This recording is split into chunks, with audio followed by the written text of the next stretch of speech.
My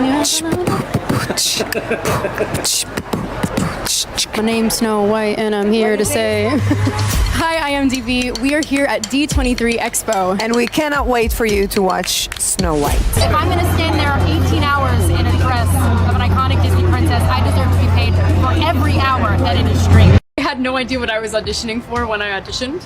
So it's a kind of a hilarious question to say, like, what drew you to the material? Is that, like, I didn't realize that I was reading lines with Dopey.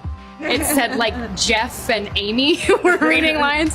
And then our director, Mark Webb, on Zoom was like, you know, and then Dopey's gonna look at you and whistle. And I took a pause and realized what I was auditioning for. And then it became like, I will elbow everyone out of the way to play the part. Let's start with what caused this. The Snow White trailer was released, and it quickly became controversial.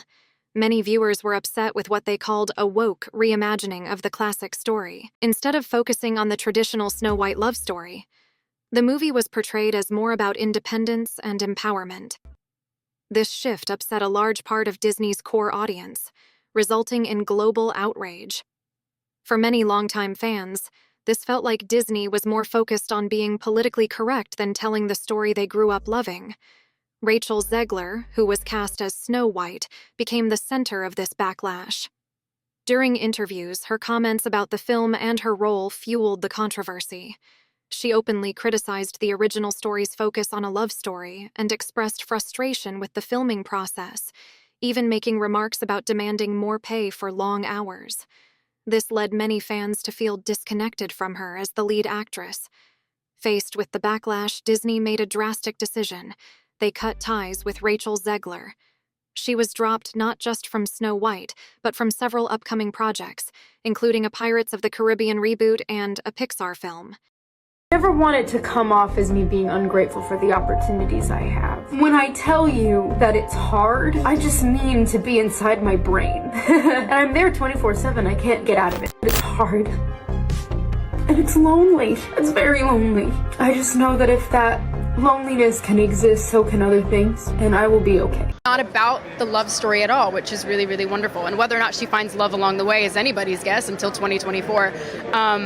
All of Andrew's scenes could get cut. Who knows? It's Hollywood, baby. This move was shocking to many, as it showed how far Disney was willing to go to avoid further damage to its brand.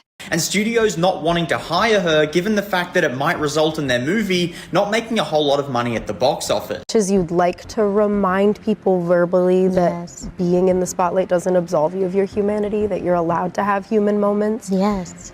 It doesn't necessarily do what you want it to do, and it fuels them more. I never want it to come off as me being ungrateful for the opportunities I have. I can also be having the greatest time and simultaneously wishing people would stop sending me death threats. Right. Every time that a celebrity gets like one DM that says KYS, they're like, I'm getting death threats! Someone save me, but not a prince! I'm gonna be honest, guys, like, I'm a very mentally ill piece of human right now, and so it's very hard for me to want to share that. According to sources, Zegler was set to sign contracts worth millions of dollars. With this decision, Disney's losses may be in the tens of millions.